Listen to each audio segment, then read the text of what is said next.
Hello, welcome to Studio One. If you like what you see, like and subscribe and comment. Everything's good? Yes, okay. I can hear you. Perfect. To start, my name is Jibril Osman. It's really cool. I discovered your music, I swear, on Tuesday. And so the fact that we're talking 72 hours later is so sick. I know, I was so happy when you emailed me. I was like, oh my gosh, I haven't done a Zoom call like this in a minute. I'm still trying to get used to it. Yeah. I feel like COVID threw me for such a loop. I'm not used to doing things over the computer, but it's efficient. I will say that. Me neither, because I'm based out in Toronto, so we started kind of our lockdowns last March. So Yeah. I've essentially exclusively been doing Zoom interviews, and it's still, even though it's been a year, it's still weird. Oh yeah, no, I have a bunch of friends in Toronto that I was supposed to go make music with over last summer, and then I couldn't go because of COVID, and so I still have yet to get up there. So I'm excited for my first chance to really come visit Toronto and see everybody. Hopefully over the summer, but we'll see how that goes. Yeah, for sure. But yeah, so with Studio One, I've written for Clash and other publications, but I really wanted to build a platform where I get to speak to artists that I really want to, and Right. to really highlight Toronto artists as well. So thank you so much for getting on. Um, before Yeah, of we course. before we get started, can you briefly introduce yourself, and then we'll get started? So I am Ethel Cain. I am from Florida. I started making music, I think, probably 2017. I was trying to get into film school, and it was very difficult, so I started making music in the meantime to kind of keep myself busy, and I just wound up loving it, and I started teaching myself how to produce on GarageBand, and then moved up to Logic, and then eventually Ableton. And I've just been kind of having fun with it, and just kind of accidentally fell into where I'm at now. Just kind of met people who introduced me to people who introduced me to people, and it's just kind of been a fun, crazy little journey that I'm enjoying the heck out of. For sure. And before we begin, how I know we just a little briefly talked about COVID. How have you been where are you at right now? How has quarantine been for you? Outside of music, how has it been for you? So I don't really do that much anyways. So quarantine didn't really affect me too bad. Most of the time I just hang out with my roommates and go for walks in the woods. So I'm not really a big crowd person. But it definitely, I didn't realize how much COVID had affected me until about 6 months in, and I realized it's so different. You can't just go to the store like you used to be able to, or go to the movies, or it's even if you don't do that much already, it's the ability to be able to do it if you want to do it is what you're really missing. So it's been funny. Like I said, I lived in Florida, which was the COVID hotspot for a hot minute last summer. So I was excited to be able to move out. I live in Indiana currently. I live in a town with about 1,500 people. COVID barely even exists here, in the middle of nowhere. Yeah. But I'm excited to move back down south now that I've been we're almost a year into quarantine, and it's okay, I already had COVID, didn't like it, but I survived. Wow. And I'm okay, I want to go back down south now that I'm not fearing for my life anymore. Yeah, I read, after leaving Florida, you started to appreciate it a lot more.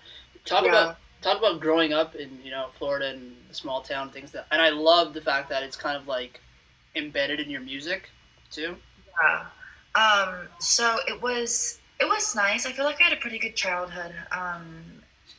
Definitely very simple. You go to church on Sunday mornings, you hang out with your friends, you spend a lot of time playing outside. My sister and I would play from sun up to sundown outside, just using our imagination. When you grow up in small towns, especially in the South, I feel everything is very behind the times. So I was a kid in the 2000s, but everything there was very 90s. We did not have, I grew up with VHS. We didn't get the DVD player till I was probably 6 or 7. So it's very it's just kind of like permanent nostalgia. You know, I grew up half of the time I grew up at my grandma's house. So I was constantly over there, and it's just like back and forth between your parents' house and your grandma's house. You know, we all lived in trailers. It was just a very simple, you know, family oriented life. Summers were hot, spend them with your family. The holidays were nice. You know, like I said, you're in church every Sunday morning. There's just this very strong sense of community, Yeah. and family, and so it's very what's the word? It's very social oriented. You know, you look after each other. So I really liked it. I definitely, up until I probably hit my teen years, it was a really good time. I really, you know, we didn't have much, but we had what we needed, and it was enough. You know, it teaches you to appreciate things. So it was definitely nice. I do miss it. I look back on my childhood fondly. And I know you have like roots in the choir and things like that, but for you personally, you know, I know you've even dabbled, you know, garage band. At what point did you kind of reach shift where you sort of felt like I can do music? Was it a song you kind of made early on, or was it people listening to your music? At what point did you kind of have like a breakthrough, like this is more than a hobby, like I can make it into a career? At what point did you kind of see that? So like you said, I've always been in and out of music, you know, in choir and theater. I wrote an entire album in my bedroom when I was 15 because I wanted to be just like my idol, Florence Welch. I wrote a whole album. It never went anywhere. I just wrote it on the piano and never recorded it. Because, you know, even the most supportive of parents, like, most people will tell you, you should get a job doing something that will make you money, that you can, you know, make a living off of. So it's always kind of like that discouragement of get a real job. Yeah. And so I toyed around with the idea of being a graphic designer. I wanted to go to film school, all this different stuff. But when I was 19, I told my best friend, I said, I want to be a musician. I want to be famous someday. I want to be a musician. And she was like, go make a song. She's like, shut up and go make a song. Yeah. So I opened GarageBand and I made a song, and it was called The Altar. I recorded it all in one night. It was on the first mixtape that I put out that I have long since washed off the internet. Yeah. But it was after that I was like, I'm going to be a musician. I was like, I'm going to be a musician. I had probably 100 followers on Instagram. I had no friends, no connections, no nothing. It was literally just me in my bedroom. I recorded my entire first mixtape using my Apple EarPod microphone. Like, it was so booty. But I did it because I was like, this is what I want, and I'm going to make it happen. And I spent about 2 solid years working on music, making music every day, putting it out for an audience of like 0 people. I had like a couple of my friends who would support me and listen to my music. But yeah, it was about 2 years of making music to literally an empty room. And I think it was like 50% perseverance, 50% straight stubbornness that I just kept making music. And I was like, I'm going to make it, goddammit. I was like, I'm going to be a musician. I'm going to do something big with my life. And I always told myself, I was like, I'm going to be famous, not because I think that I'm just like all that. I am going to be famous because I'm not going to stop until I like make a living out of music, being a musician. And somehow I just wound up here. So I guess I did something right. Yeah. And, you know, through that entire process, I know you had, you know, another project before that as, you know, with your different name, things like that. When did you decide on Ethel Cain, and why did you think, you know, your song Bruises, why did that feel like the first song to kind of introduced yourself into this new person? You know, that's kind of a interesting level. Yeah. Why that song? So my previous project, White Silas, it was kind of like an experimental period, because I started off making music that was like heavily choral, but then also kind of like electronic. I was like, I wanted to be an electronic producer, which I found was a lot more difficult than I expected. So White Silas was kind of a weird transitional experimental phase where I was like going out of making electronic music into kind of making that grungier, more lo-fi, alternative kind of sound.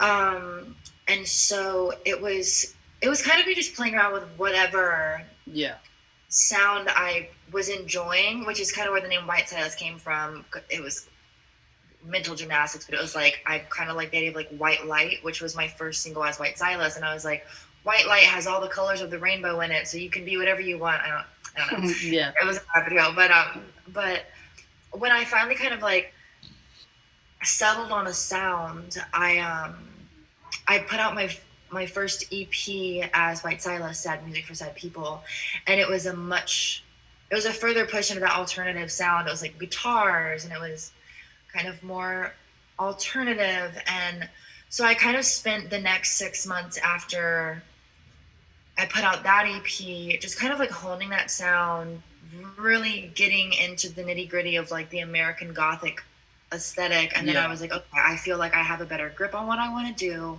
I have a better understanding of what I want from myself as an artist. It's time to like rebrand and like really heavy hit this aesthetic now. So I changed my name over the summer, put out Bruises. Bruises I wrote all in one day. I wrote and recorded it all in one day. I just kind of sat on it for a week, and then I was like, I wanted to put out something to go ahead and like claim my artist profile on Spotify as Ethel Cain and just kind of get something established. And I just liked the song, and I was like, it was like that week I was having a lot of fears about, I was making plans at the time to move to New York City with my best friend. It's just like getting ready to leave Florida. A lot of stuff was happening. I was just barely starting to get buzz as an artist, and I was like, I was kind of transitioning out of being a nobody and being, wanting my dreams to happen to starting to see them happening, and it was very scary. And it was kind of came out of that, and I was like, oh, I like it. It's sad. It's cute. People liked the people that I kind of showed a preview to. They really liked it, so I put it out and wound up performing it a month later at my very first show as Ethel Cain, and it just kind of like snowballed from there. Yeah, and with the two projects you would release, with those two encompassing like all the imagery and all the art and things like that, did you kind of feel like I'm kind of figuring it out, because all the things that you're doing work so perfectly together? Did you sort of feel that way when you were releasing those EPs, like it's coming together? Most definitely. I try to bite off as much as I know I can chew, and then a little bit more. I try to just push myself a little bit as I go. And so with these projects, it was kind of like, what can I do right now? I was like, I'm still teaching myself how to produce. I don't know much about videography, even though I want to be a filmmaker. Yeah.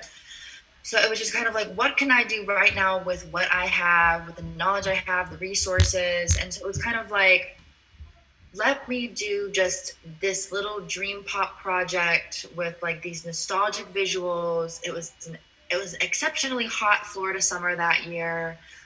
And then with like Carpet Bed and then Golden Age, the first EPs as Ethel Cain, I was like, let me just start building the basic foundation of Ethel Cain, which is the ethereal vocals, the old Kodak photos of me as a kid. Let me build up this imagery as an all-American Southern girl growing up, nowhere near the lap of luxury, kind of that failed American dream aesthetic. I got a lot of comparisons to Lana Del Rey early on, which I always thought was funny, because I feel like Lana Del Rey is very about the glamour and the glitz and the opulence of America. Yeah. And I was like, I'm very much the opposite of that. It's like broke bitches and trailer parks, but like for real. But that's what I wanted. I was like, the majority of America is made up of like poor people, and like that's what America is to me. It's like that small sense of community and people taking care of each other and watching out for your own. And so that was very clear to me. That's what Ethel Cain was about from the very beginning. And so I was like, let me just go ahead and establish this, and build on it from there. Yeah, and there's so much like honesty to it too, because when artists kind of start embodying like a character, or like they start adding things that really hone onto the music. For you, it goes to the roots of your early roots with the church and things like that, so it works perfectly. But Yeah. one of the things that really drew me to you was your vocals, and I saw a video of you performing, I think, Golden Age at I think Chicago, or one of those shows. At what point, I think somebody had to have told you at some point. Like, what point did someone kind of tell you, like, your voice, like, there's something really strong with your voice? Because, yeah, for me, that was, like, the hook. I'm like, this is, like, really, like, amazing. So at what point, I know this kind of hard to humble that down a bit, but, like, at what point did you start to feel, like, a strength with your voice?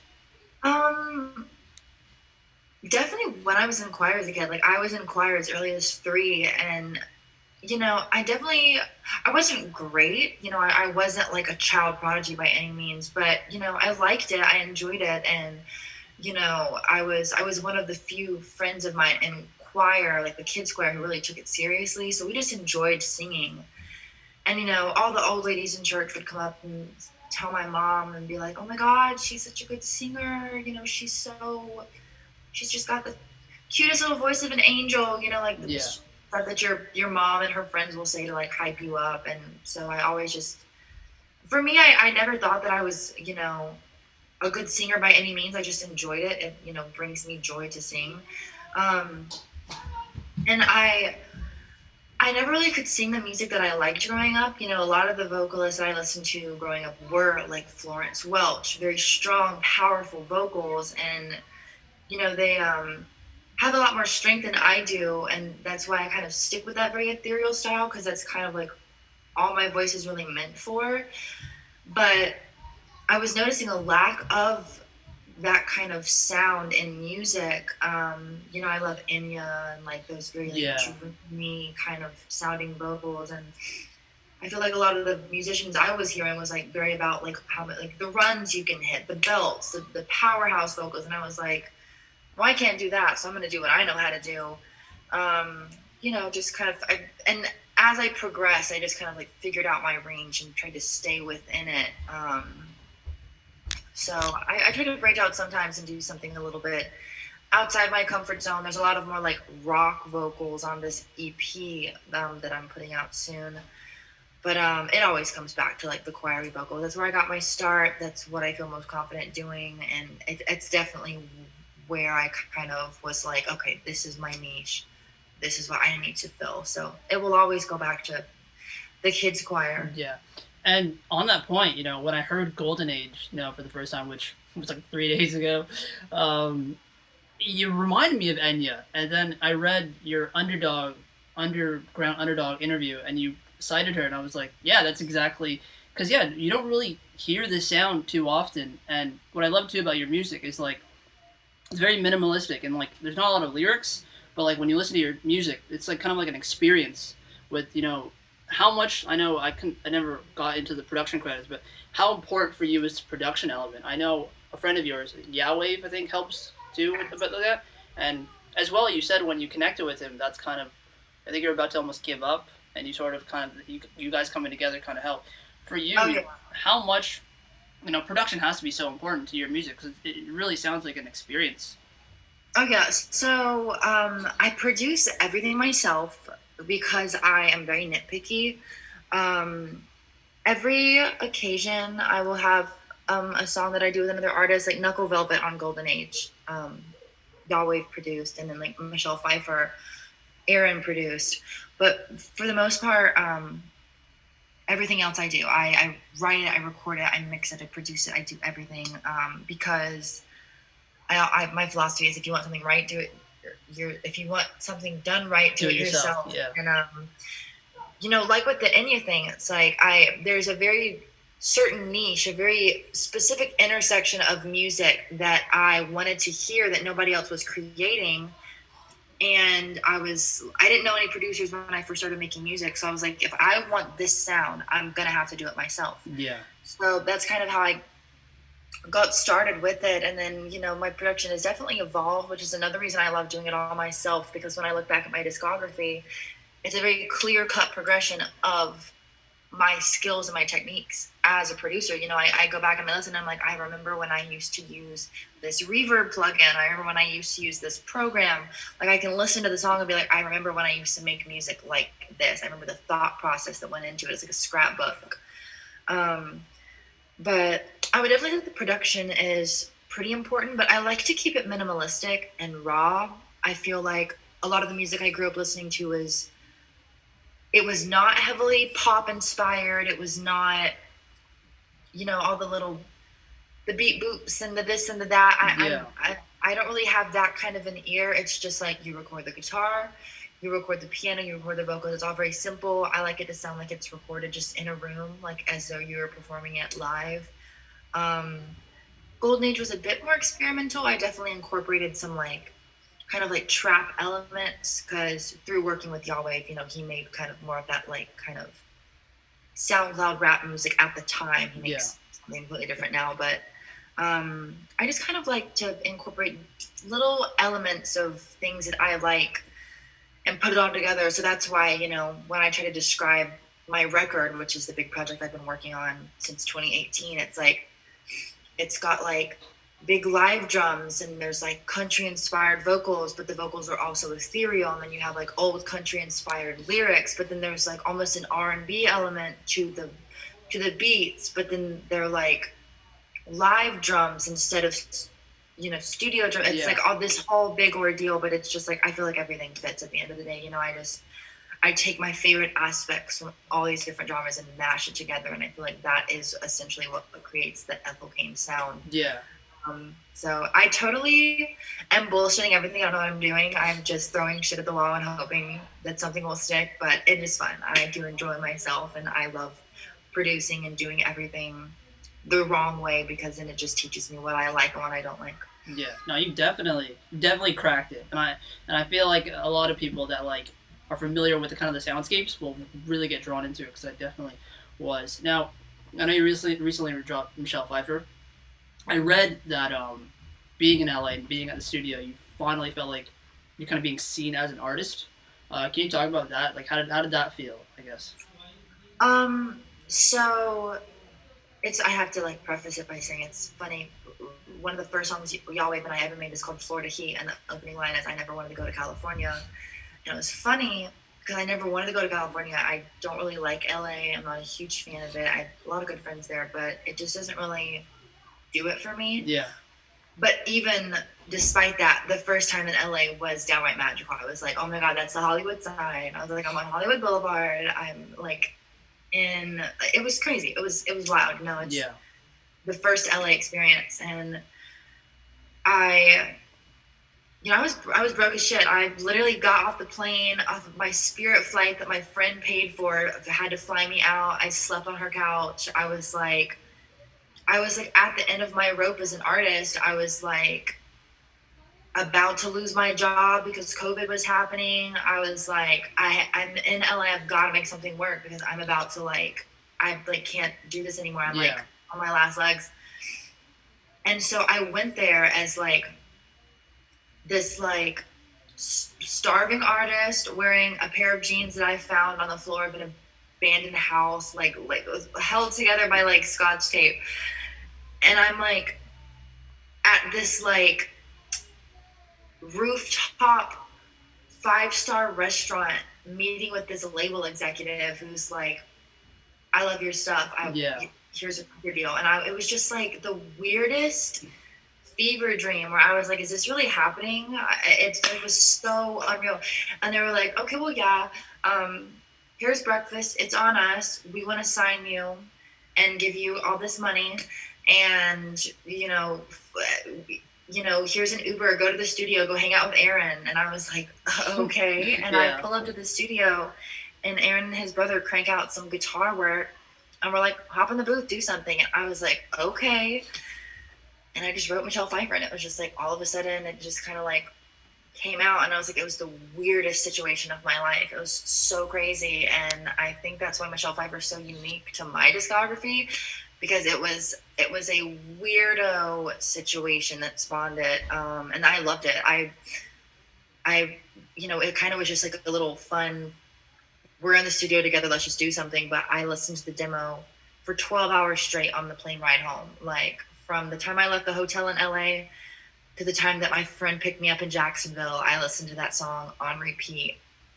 And I was like, wow, this is it. I was like, I feel seen. I feel like I'm no longer an artist trying to be validated in the sea of other online artists just trying to make it. I feel like I am seen as Ethel Cain. I feel like people are treating me with like respect. I feel like I'm being seen as an artist. And so I asked Aaron, I was like, yo, can I put this on the EP?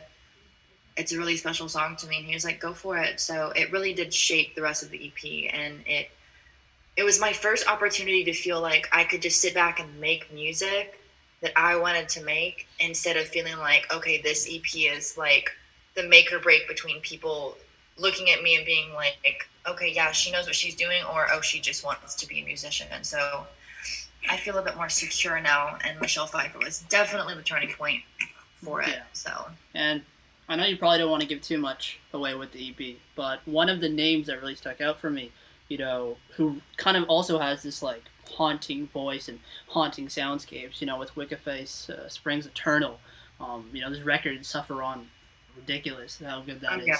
How, I don't really want to give too much away, but how was it kind of collaborating with him? Because I know his voice, kind of similar as yours, is so special and unique. Oh yeah, he's so cool. I love him. I met him by chance through another friend, my friend Nicole Dollenganger, who's also from Toronto. I met her through Instagram, and then through her met Wicca, and how did I get there? Oh, I flew up to Chicago to see him in concert after Golden Age dropped, like literally 2 weeks after Golden Age came out. We'd connected on Twitter, and I was like, hey, I'm coming up to see my friends. I'm coming to your show. He was like, oh, sick. So we hung out in the green room. I like stood backstage and like while he was performing, and he shouted out Golden Age while he was on stage. So he was just like super friendly, super sweet, like just so willing to like promote me and kind of put my name out there, which I'm like still so grateful for. It was through Wicca that I met Aaron, which is the whole reason I even have a label now. So I kind of like, oh, Wicca, the fact that I'm wearing that right now. But yeah, he's just like super sweet, super down to earth.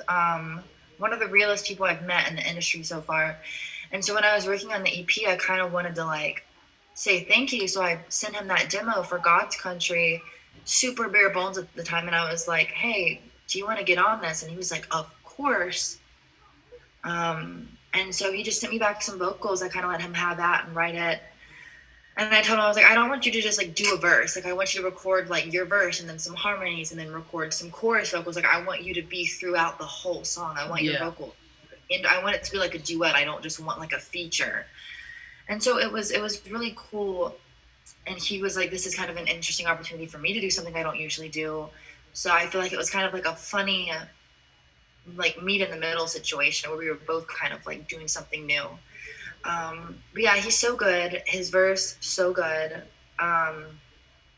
Also really excited that he's on my very first 10-minute long track ever, because the song is 10 minutes. And it's just this big, like American Gothic like ballad, and he sounds so great on it. And it was really fun, working with him back and forth on it. And I'm super glad he's on the project. Like I knew I only really wanted one feature on the EP, and I knew I wanted it to be him. So I'm so glad that he agreed to it.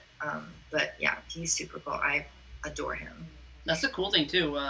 Golden Age, I think, is a 6-minute track, and it doesn't feel like it. So that's it's really special.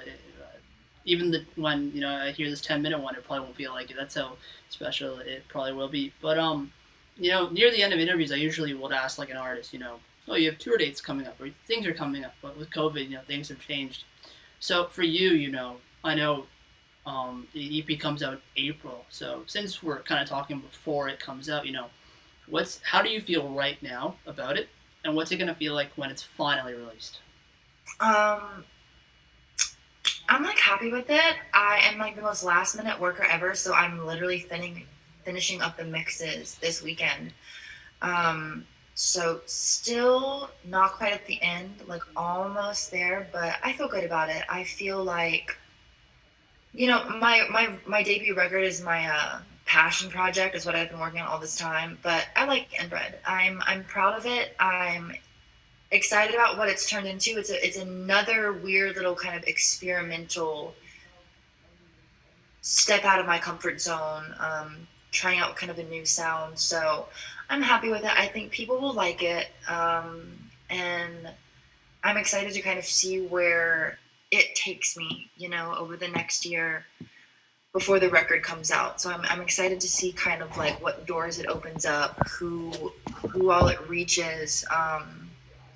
And I'm just overall excited to see, or excited like for it to come out. I love release night. I can't wait for everybody to hear it. It's been about a year working on it now, and scrapping songs over and over and over and over and writing new ones. Like, so it's been a journey, and I can't wait for it to be out finally and for everybody to hear it. I'm excited. Yeah. Just on a final note, like, there are like a few times where I'll like discover an artist, and immediately I'll be so like entranced in like listening to all the music, and like, wow, this is so special. So the fact that, you know, we've connected so quickly on this like musical journey, because, you know, at the end of the day, like, we're all kind of fans of music, right? So like, just to connect, you know, I wish you all the best. Your music is amazing, and I cannot wait to hear this this EP. Yeah, I can't wait to interview again and kind of watch, you know, you progress as an artist, because, yeah, you know, I think with the whole like Enya niche thing, eventually people will kind of flock to it, but, you know, I think the specialty of it is like, if you kind of get it early on, it's kind of like, oh, this is really, really special. So I'm really glad I'm among like the few that are seeing it early on. Well, thank you very much. I appreciate you reaching out to me. I appreciate the chance to come on and talk about the project. And yeah, I also am excited to see where it goes, and hope to connect with you again in the future. For sure. Till next time. For sure. Absolutely. Bye. You take care. Studio One.